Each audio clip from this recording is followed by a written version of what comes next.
나의 시리즈 39번째 시간입니다. 상식선에서 문제 해결하기라는 주제로 말씀을 나누겠습니다. 첫 번째, 상대방의 입장에 생각하기. 사람들의 상처는 생각보다 오래 갑니다. 그리고 상처를 치유하지 않으면 언젠가는 폭발하게 되어 있습니다. 그렇기 때문에 상처를 잘 풀어줘야 합니다.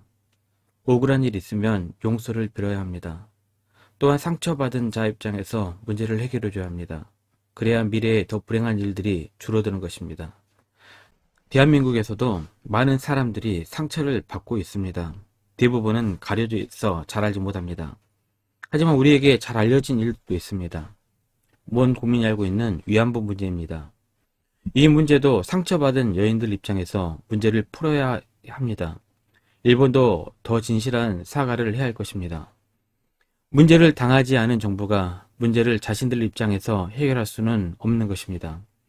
그리고는 상처받은 할머니들에게 빨리 용서하라고 하야하라고 밀어붙이는 것은 매우 잘못된 행동입니다. 왜냐하면 상처받은 사람은 아직도 분노하고 또 억울해하고 있기 때문에 그렇습니다. 오늘의 말씀의 이야기가 똑같은 것입니다. 암논은 이복 여동생 다말을 강간합니다. 다말은 너무 억울해 옷을 찢고 크게 울부짖습니다. 그리고는 자신의 친오빠인 압살롬의 집에서 처량하게 하루하루를 보내게 됩니다. 압살롬은 여동생 다말의 원수를 갚아줄 힘이 아직 없습니다. 그래서 아버지 다윗이 공정하게 이 문제를 다루어 주기를 조용히 기다리고 있었습니다. 다윗은 이 문제를 어떻게 해결합니까? 21절입니다. 다윗 왕이 이 모든 일을 듣고 심히 노하니라.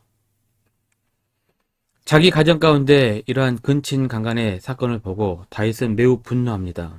그런데 혼자서 분노를 하고는 그 사건을 조용히 덮어버립니다. 왜 조용히 넘어갔을까요? 아마도 수치스러운 가정사를 돕고 싶어서일 것입니다.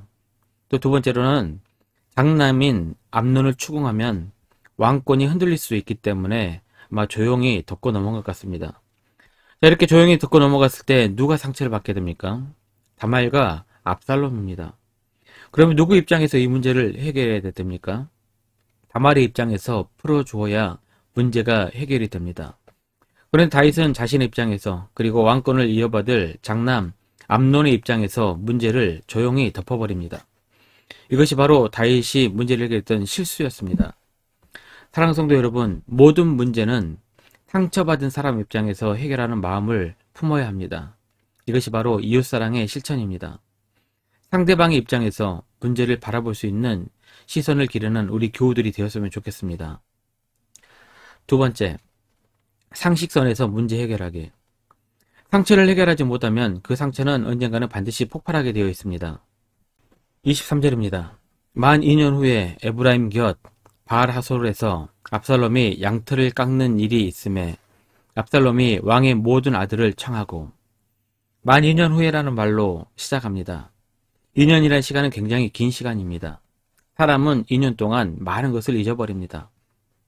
그래서 2년이면 사람들은 웬만한 사건들은 다 기억에서 잊어버립니다. 그러나 절대 그 사건을 잊지 않는 한 부류의 사람들이 있습니까? 누굴까요? 네, 그렇습니다. 상처받는 사람들은 절대로 잊지 않습니다. 온 백성은 다말의 사건을 다 잊었습니다.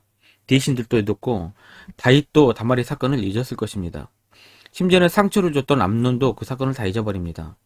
하지만 상처를 받은 다말과 오빠 압살롬은 점점 그 상처가 깊어갔습니다. 그리고 2년의 시간은 복수를 준비할 수 있는 충분한 시간이었습니다. 압살롬은 지난 2년간 복수를 할 수 있는 모든 것들을 만들어 놓았습니다. 다시 한번 23절 보겠습니다. 만 2년 후에 에브라임 곁 바알하솔에서 압살롬이 양털을 깎는 일이 있음에 압살롬이 왕의 모든 아들을 청하고. 양털을 깎는 일은 농사꾼이 1년에 추수를 하는 것과 똑같은 매우 경사스러운 일이었습니다. 압살롬은 지난 2년간 마치 아무 일이 없었던 것처럼 양치는 일에만 전념했습니다. 이것은 호랑이가 발톱을 숨기고 있는 모습입니다. 사람들은 아무도 의심하지 못했습니다. 그래서 압살롬이 초청을 했을 때 모든 왕자들은 그 자리에 즐거운 마음으로 가게 됩니다. 거기서 압살롬은 2년간 계획했던 근친 살해를 실행하게 됩니다. 이렇게 상처가 치유되지 못하면 언젠가는 반드시 폭발하게 되어 있습니다. 이 사건을 보면서 우리는 몇 가지를 생각해 봐야 합니다. 첫 번째는 문제를 똑바로 해결하지 못한 다윗왕의 실수입니다. 상식적으로 문제를 해결하지 못했습니다. 두 번째로는 제대로 사과하지 못한 암논의 행동입니다. 요즘으로 말하면 부자병입니다. 돈과 권력이 있으면 뭐든지 할 수 있다라는 생각입니다. 이것도 비상식적인 일입니다. 세 번째로는 복수하는 압살롬입니다. 압살롬이 조금만 더 상식적으로 복수를 했으면 얼마나 좋았을까 하는 아쉬움이 듭니다. 압살롬이 복수를 하는 대신에 상식선에서 이 문제를 해결했으면 어쩌면 왕위는 자연스럽게 압살롬에게 넘어올 수도 있었습니다. 왜냐하면 여동생을 강간한 정도의 사건이면 충분히 왕권을 바꿀 수 있는 그러한 사건이었기 때문입니다. 그리고 실제로 다윗도 암놈 다음으로 압살롬을 왕으로 염두에 뒀던 것 같습니다. 이를 상식선에서 해결할 수 있는 능력을 배워야 합니다. 남을 도와주는 것은 상식입니다. 그런데 남을 도와줬다고 매스컴은 난리를 부르고 떠듭니다. 왜 그럴까요? 이제는 상식이라는 것이 없어져 버렸기 때문에 그렇습니다. 세상에서 상식이 통해야 되는데 몰상식이 통하는 세상입니다. 심지어는 교회에서도 상식이 통하지 않는 시대입니다. 교회에는 기적을 이야기합니다. 제가 옛날 기억났던 그러한 문구 중에 기적이 상식이 되는 교회라는 문구가 기억이 납니다. 저도 이 말이 참 좋아 기적이 상식이 되는 교회를 위해서 많이 기도했습니다. 하나님, 우리 교회에 기적이 상식처럼 많이 일어나게 해주십시오. 그런데 가만히 생각해 보니 기적이 상식이 되는 교회보다 상식이 되는 교회가 더 어려운 것 같습니다. 몰상식하고 비상식적인 세상에서 상식이 아니라 기적까지 바라는 교회는 도대체 상식이 파고들 자리가 없어져 버립니다. 사랑하는 성도 여러분, 상식만 잘 지켜도 이 시대에는 주목을 받게 됩니다. 저는 우리 가운데 있었던 문제들을 감정이 아니라 또 비상식적인 것들이 아니라 상식선에서 하나하나 바라볼 수 있는 눈을, 시야를 기르시기를 주님의 이름으로 축복합니다. 말씀 요약 및 적용입니다.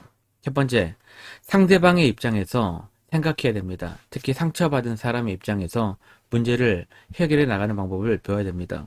두 번째, 모든 문제를 우리가 비성적으로 또 내 생각대로가 아니라 상식선으로 상식적인 선 안에서 문제를 해결할 수 있는 우리 교우들이 되었으면 좋겠습니다.